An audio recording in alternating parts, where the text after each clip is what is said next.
తాకట్టులో ఉన్న బంగారాన్ని విడిపించి ఆ రోజున్న మార్కెట్ ధర కట్టి మిగిలిన డబ్బును మీకు అందిస్తుంది కొమ్మూరి గోల్డ్. గురువుగారు నమస్కారం. ఆశీర్వచనం నాయన. వారాహి నవరాత్రులు 9వ రోజున విశేషంగా ముగుస్తాయి. వీటిని గుప్త నవరాత్రులు అంటారు, రహస్యంగా చేసే నవరాత్రులు అని కూడా అంటూ ఉంటారు.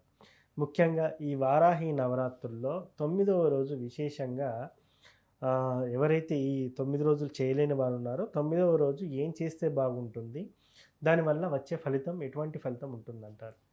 శ్రీ మహాగణాధిపతయ నమః. ఐం మహాసరస్వత్యే నమః. శ్రీ లలితాంబికాదేవియే నమః. వారాహి నవరాత్రులు పాడ్యమి నుంచి నవమి వరకు సహజంగా వారాహి నవరాత్రులు చేస్తూ ఉంటారు. ప్రతి వాళ్ళు ఈ వారాహి అమ్మవారి యొక్క పటం ఒకటి పెట్టుకుని సహజంగా కలశం ఒకటి పెట్టి పువ్వులతోనూ వాటితోనూ అలంకారాలు చేసి ఇది చీకటిలోనే చేయవలసినటువంటిది అనేటువంటిది గుర్తుంచుకోవాలి. ఏదైనా హారతి ఇస్తే హారతి ఇచ్చేటువంటి ఆ వెలుగులోనే వారాహి అమ్మవారిని కనిపించేట్టుగా చూసుకోవాల్సినటువంటి అవసరము.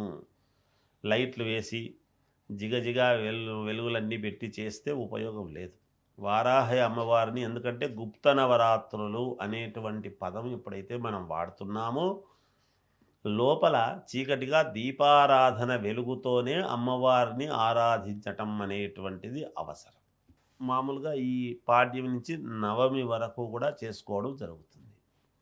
వారాహి నవరాత్రులు చేసుకునేటువంటి దాని వలన ఏమిటి అనేది ఒక్కసారి ఆలోచన చేస్తే, ఇప్పుడు వారాహి అంటే వరాహ లక్ష్మీదేవి అని మనకు శాస్త్రం చెబుతున్నటువంటి మాట. అంటే భూమికి సంబంధించినటువంటివి, కుజుడికి సంబంధించినటువంటిది, డబ్బుకు సంబంధించినటువంటిది ఒక రకంగా. ఎందుకు? వాక్, విత్తం, కుటుంబం చెప్తున్నాడు కుజుడు. అంటే ఏమిటంటే మనం వాక్, మాట్లాడేటువంటి విధానము.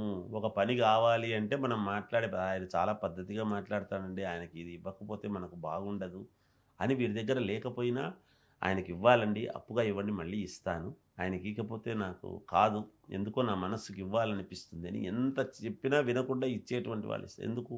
ఆ వాక్, ఆ అడిగిన విధానం, ఆ చెప్పిన పద్ధతి.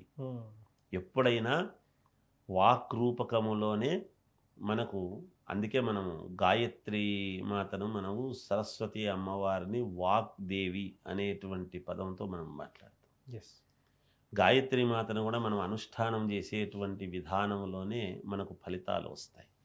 ఎప్పుడైనా కూడా ఎలా అనుష్ఠానం చేస్తే మనకు ఫలిస్తాయి అనేది ఇక్కడ కావాల్సింది. అలాగే వాగ్దేవి, వాక్, మాట్లాడే విధానం, చెప్పే పద్ధతి, అది ఫలించాలి అంటే మనం చేసుకునేటువంటి పద్ధతి, మన యొక్క నడవడిక, వ్యక్తిత్వము అన్నీ దాని మీద ఆధారపడి ఉంటాయి. ఊరికి చెప్పంగానే అన్నీ జరగవు.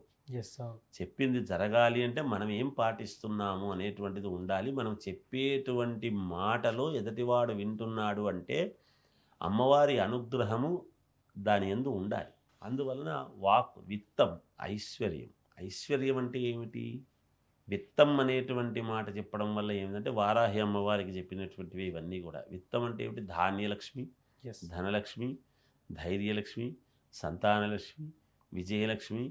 ఏదైనా కార్యక్రమానికి వినాలంటే మనకు విజయం లభించాలి. విజయం అంటే అర్థం ఏమిటి? పోయి పోరాడతామని కాదు, యుద్ధాలు చేయాలని కాదు. మనము పోయినాము అంటే ఆ కార్యక్రమం విజయం. అబ్బాయి ఏమవుతుందో ఏమో అనుకున్నామో, ఆయన వచ్చాడండి, అది ఎలా జరిగిపోయిందో అలా జరిగిపోయిందండి, ఆయన ఏం మాట్లాడకూడదు, అక్కడ కూర్చున్నాడండి మహానుభావుడు, ఆయన వచ్చి కూర్చోగానే ఈ పనంతా జరిగిపోయిందండి, అవలీలగా అందరూ వచ్చారు చేసేసారండి ఆయన చూసి అంటే ఆ కార్యక్రమం విజయం అవుతుంది. దేనివల్ల అవుతుంది? వీటిలో ఆవహించినటువంటి ఆ అమ్మవారి వలన అవుతుంది. ఊరికే కాదు, ఎప్పుడు కూడా. అందువలన ఐశ్వర్యాలు, వాక్, విత్తం. విత్తం అంటే ఐశ్వర్యం. తర్వాత కుటుంబం. వారాహి అమ్మవారిని మనం ఆరాధించినటువంటి దాని వలన ఏమవుతుందంటే కుటుంబం అంతా కూడా శ్రేయస్సుగా, ఆరోగ్యమే మహాభాగ్యం అన్నట్టుగా. కుటుంబం అంతా ఆరోగ్యంగా ఉంటే కావాల్సింది ఏముంటుందండి? ఇంట్లో ఏ ఒక్క వ్యక్తి నిరంతరము హాస్పిటల్కు వెళ్తూ ఉండినా మానసికమైనటువంటి సంతోషం ఉంటుందా? ఉండదు కదా. ఎలా ఉంటుంది? ఒక్క వ్యక్తికి బాగాలేకపోయినా. మరి మనం ఏం కోరుకోవాలి? ఆరోగ్యమే మహాభాగ్యం. ఆరోగ్యానికి మించినటువంటి భాగ్యం ఇంకేమిటి అవును. అనేటువంటిది అలా వారాహి అమ్మవారిని పూజించడం వలన భూమి కుజుడి వలన జరిగేటువంటిది ఏమిటి, ఉమ్, కుజగ్రహం వలన మనకు మేలు జరిగేటువంటిది ఏమిటి, భూకారకుడు భూమాత, ఉమ్, మనం ఏమంటున్నాం భూమాత అంటున్నాం, అవును. వారాహి వరాహ లక్ష్మీదేవి అంటున్నాం ఉమ్, అంతే కదా, వరాహస్వామి వారాహి అమ్మవారు అవును. అంతే కదా. ఈ భూమినే కదా సముద్రంలోకి పడేస్తే వరాహ రూపంతో స్వామి పైకి కొరలతో తీసుకొని వచ్చి నిలబెట్టి మళ్ళా మనకు ఇచ్చినటువంటి మహానుభావుడు ఎస్, అవును. జరిగినది. అవును. కాబట్టి భూమాత ఆ ఓర్పు సహనము ఉమ్, ఇవి కొంచెం చీకటిలో చేసుకోవాల్సినటువంటి పూజలు. Hmm. అంటే ఎవరికీ తెలియకుండా ఎస్, అవును. మనం శ్రద్ధగా, తెలియకుండా అంటే అర్థం ఏమిటి అంటే ఈ గలాబా చేసి ఏదో అది చేసి ఇది చేసి అందరూ రాండి రాండి రాండి అని ఏదో చూసుకోండి అంటే అట్లా కాదు. ఎవరికి వాళ్ళు శ్రద్ధగా అమ్మవారిని ధ్యానంతో చేసుకునేటువంటి విధానం.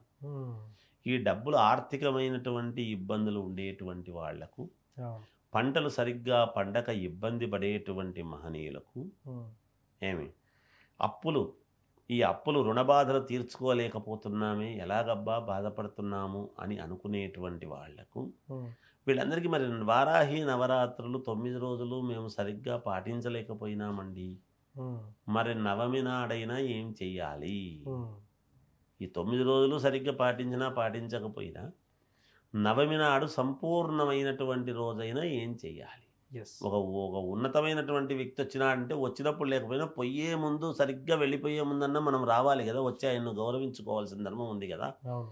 ఎందుకు సభంతా అయిపోయిన తర్వాత లాస్ట్లోనే శాల్వ కప్పి సన్మానం చేసి పోయిరాండి ఆయన అని చెప్పి శాల్వ కప్పే సమయానికన్నా వెళ్ళాలి కదా, అందరూ అంతే కదా.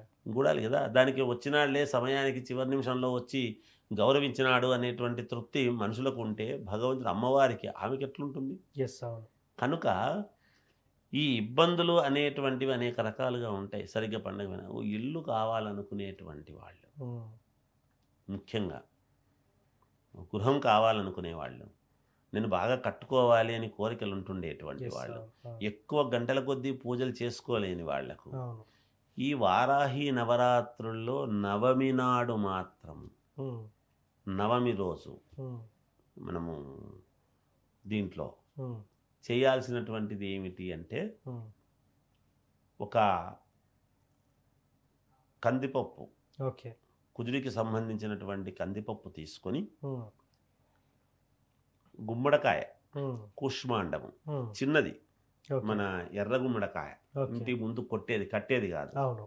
తెల్లది కాదు, ఎస్, అవును. బూడిద గుమ్మడికాయ కాదు, ఓకే. ఎర్ర గుమ్మడికాయ ఓకే. తీసుకొని దానికి తొటిమ ఉండాలి పైన. ఉమ్, ఒక 1.25 కిలో కందిపప్పు, దానికి పైన తొటిమ ఉండేటువంటి చోట కొన్ని ఆ కందిపప్పు పోయడం, ఉహు, కందులు కానీ కందిపప్పు కానీ ఓకే. పోసి ఆ కందిపప్పు మీద ఒక ఉంట కర్పూరం అనేది వస్తుంది. ఉంట కర్పూరం. ఆ దొడ్డు కర్పూరం, ఓకే. చిన్నది కాకుండా బిళ్ళలు కాకుండా Yes, yes. ఉంటది వస్తుంది అవును, అవును, కర్పూరం. అవును.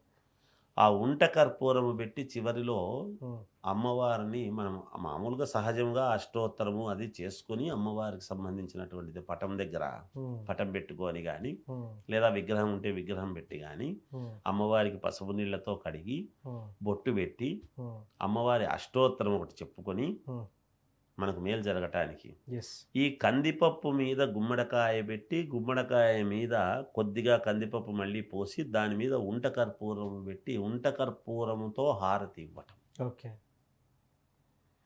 3 సార్లు సవ్యముగా తిప్పటం, ఉమ్, మళ్ళీ 3 సార్లు రివర్స్గా తిప్పటం, ఓకే. మళ్ళీ 3 సార్లు సవ్యముగా తిప్పటం. ఉమ్, ఆ ఉంట కర్పూరం పెట్టడానికి గల కారణం, తిప్పుతున్నంతసేపు అది వెలుగుతూ ఉండాలి. ఓకే. పెట్టి ఆ గుమ్మడికాయది పక్కకు తీసి పెట్టేసి ఉమ్, ఆ కందిపప్పు పక్కకు జరిపేసి ఉమ్, ఆ గుమ్మడికాయను అక్కడ అమ్మవారికి బలిహరణం ఇవ్వాలి, ఎస్, ఇచ్చేయటం. ఓకే. ఇచ్చేసేసి మనస్ఫూర్తిగా ఆత్మ ప్రదక్షిణ అని 3 ప్రదక్షిణలు చేసి మనస్ఫూర్తిగా అమ్మవారికి నమస్కారం చేసుకుని, ఉమ్, ఈ కందిపప్పు కాస్త దక్షిణ ఒక 516 1000 రూపాయలు పెట్టి ఒక బ్రాహ్మణుడికి అనుకూలంగా ఉమ్, ఎంతో కొంత వాళ్ళ శక్తి కొద్దీ పెట్టి ఉమ్, ఇచ్చేసేస్తే ఎస్. అద్భుతంగా వాళ్ళ కోరికలు నెరవేరుతాయి అని తెలియజేస్తూ. సో వారాహి నవరాత్రుల్లో 9వ రోజు ముఖ్యంగా ఏం చేయాలని చాలా చక్కగా చెప్పున్నారు గురుగారు. ధన్యవాదాలు. జయోస్తు.